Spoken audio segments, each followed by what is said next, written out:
নমস্কাৰ। সৰ্বপ্ৰথমে মই লেকাং নিউজ 24x7 সাংবাদিক বন্ধুসকললৈ অশেষ ধন্যবাদ জ্ঞাপন কৰিছোঁ যে মোৰ যি চুৰি কাৰ্য হ'ল সেই খবৰটো ল'বৰ বাবে যে আপোনালোকে আহি মোৰ বাসগৃহত উপস্থিত হ'ল হয়, তাৰ বাবে মই অশেষ ধন্যবাদ জ্ঞাপন কৰিছোঁ।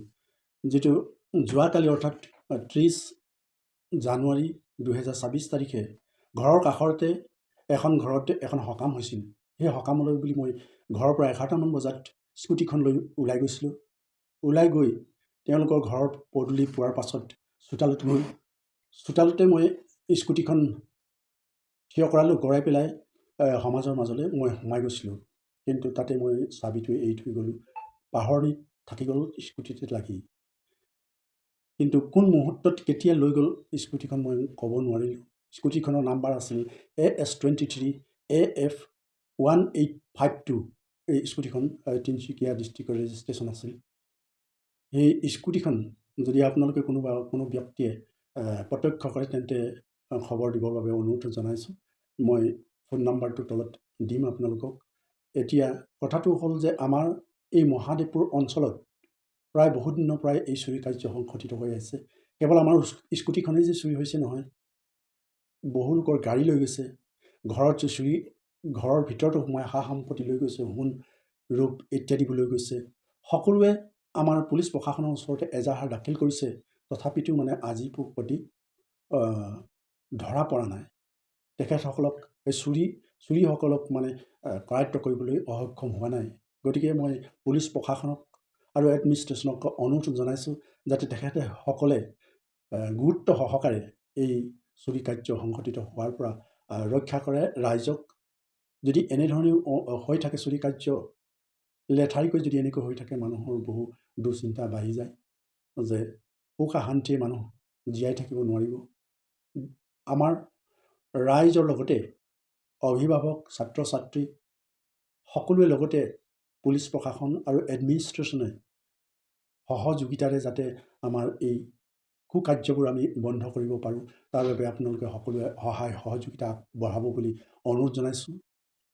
আৰু এই চুৰি কাৰ্যবোৰ সংঘটিত হৈছে বুলি বহু লোকে সন্দেহ প্ৰকাশ কৰে যে যিসমূহ ল'ৰাই উঠি অহা নৱপ্ৰজন্মই ড্ৰাগছৰ প্ৰতি আসক্ত, সেই আসক্তি লোকে এই চুৰি কাৰ্যসমূহ সংঘটিত কৰি আহিছে। এই ড্ৰাগছৰ প্ৰতিও যাতে আমাৰ এডমিনিষ্ট্ৰেশ্যনে আৰু পুলিচ প্ৰশাসনে যাতে গুৰুত্ব সহকাৰে লয়, কেনেকৈনো বন্ধ কৰিব পৰা যায় সমাজৰ বাবে। তেওঁৰ ল'ৰা ছোৱালী যদি নষ্ট হৈছে মোৰনো কি আহে যায়, এনেকুৱা মনোভাৱেৰে যাতে সমাজে, প্ৰশাসনে, পুলিচ প্ৰশাসনে নলয়। আমাৰ এই সমাজখনক যেনে অবাতে বাট বুলিবলৈ উদগনি নিদিয়ে। এখন সুস্থ সবল সমাজ গঢ়িবৰ বাবে সকলোৱে যাতে উঠি পৰি লাগে, তাৰ বাবে মই সদৌতিলৈকে কাটৰ অনুৰোধ জনাইছোঁ। এনেকুৱা চুৰি কাৰ্য যাতে দ্বিতীয়বাৰ নহয় আমাৰ এই এলেকাটোত, লেকাং এৰিয়াতে, তাৰ বাবে মই এডমিনিষ্ট্ৰেশ্যন, পুলিচ প্ৰশাসন আৰু সদৌতি ৰাইজলৈকে কাটৰ অনুৰোধ জনাইছোঁ।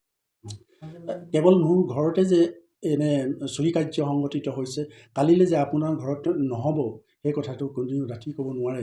কাৰণ আজি সুবিধাটো পায়, কালিলৈ আপোনাৰ ঘৰত চুৰি কৰিব, তেওঁৰ ঘৰত সুবিধা পায়, পৰহিদিনাখন আন এজনৰ ঘৰতে চুৰি কৰিব। এনেকৈ যদি চুৰি কাৰ্য হৈয়ে থাকে, তেতিয়াহ'লে আমাৰ সমাজখন বাৰু কেনেকৈ শান্তিত জীয়াই থাকিব, মানুহবোৰ কেনেকৈ জীয়াই থাকিব।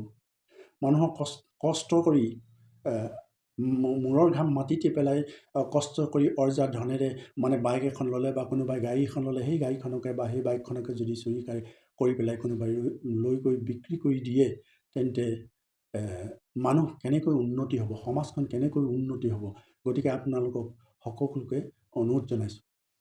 17 তাৰিখ 1 মাহ 2024 চনৰ শনিবাৰ দিনাখন আমাৰ ঘৰত চুৰ সোমাইছিলে। আমি ডিব্ৰুগড় গুচি গৈছিলোঁ। সেইদিনাখন ৰাতিপুৱা 11টামান বজাত ডিব্ৰুগড় যোৱা হৈছিলে। ঘূৰি আহোঁতে আমাৰ ৰাতি ঠিক 9টা, 9:30মান বাজিছিলে। তাৰপৰা ঘৰ আহি পালোহি। ঘৰৰ বেলেগ কাম কৰা ষ্টাফো আছিলে বাৰু, বেলেগ ষ্টাফবিলাক মৃদুলে মুৰ্গী পেলাব পঠাইছিলোঁ, মাল পেলাব পঠাইছিলোঁ। ঘূৰি আহি পাইছেহি সিহঁতি 9:20 মানত সিহঁতি পাইছেহি, আমি 9:30মান বজাত পাইছোঁ। 10-15 মিনিটৰ আগত সিহঁতি সোমাইছে, মই মানে সেই 10-15 মিনিটৰ পাছত সোমাইছোঁ। তাৰপৰা ঘৰ আহি সোমাই দেখিছোঁ যে দুবিতে তলাটো ভাঙি থৈছে। তাৰপাছত মানুহজনী তলাটো দেখি হাই হুলস্থুল কৰি আয়ুবিয় কৰি ভিতৰত চালেগৈ, দেখিছে যে তলাৰ গডৰেজটো ভাঙি থৈছে। গডৰেজ ভঙাৰ উপৰি গডৰেজৰ লকাৰ চকাৰ চব ভাঙি, দুটা গডৰেজৰ লকাৰ ভাঙিছে। ভাঙি তোমাৰ কিমানমান বস্তু নিলে? এইটো সোণৰ বস্তু সাতটা আঙুঠি লৈ গৈছে আৰু দুডাল চেন। আঙুঠিকেইটাৰ পৰা নকৰোঁ, চেনকেইডাল 2 তোলা ওজনৰ চেন দুডাল আছিলে। মানে এইটো আগতো হৈছে, আমাৰ আজি 7 বছৰমানৰ আগতো এনেকুৱাকৈ একবাৰ হৈছিলে। তেতিয়াও FIR দিছিলোঁ, পুলিচক কমপ্লেইন দিছিলোঁ। এতিয়াও পুলিচক কমপ্লেইন দিছোঁ। আজি পুলিচক কমপ্লেইন দি ভাগৰিপুৰৰ পৰা নিচিনা হৈছে। আমি পুলিচে কিবা একশ্যন লৈছে? পুলিচে আমাৰ ঘৰলৈ আহিলে এইটো চাবৰ কাৰণে, চুৰ হৈছিলে নাই হোৱা সেইটো চাই কিনে যোৱা নিচিনাই হ'ল। আৰু এতিয়া পুলিচে চাই যোৱাৰ পাছত আজি কেইদিন হ'ল? আজি হৈ গ'ল তোমাৰ 12 দিন হৈ গৈছে। 12 দিনলৈকে এতিয়ালৈকে একো মুহূৰ্ত নাই। এইটো মিডিয়াক এইটো কাৰণেই জনাবলগীয়া হ'ল যে আমাৰ ঘৰত চুৰ হোৱাৰ আগতে আৰু 2টা ঘৰত চুৰ হৈছিলে, মোৰ ঘৰৰ পৰা ঠিক 700-800 মিটাৰ দূৰত। এতিয়া মোৰ ঘৰত চুৰ হোৱাৰ পাছতো আৰু 2টা ঘৰত চুৰ হ'ল, মোৰ পৰা ঠিক 300 মিটাৰ আৰু 500 মিটাৰ দূৰত। এনেকুৱাকৈ যদি আমি ঘৰৰ ওচৰত গোটেই এৰিয়াটো চুৰেই হৈ থাকে, তেতিয়াহ'লে আমাৰ জনসাধাৰণ কেনেকৈ সুৰক্ষিত হৈ থাকিব?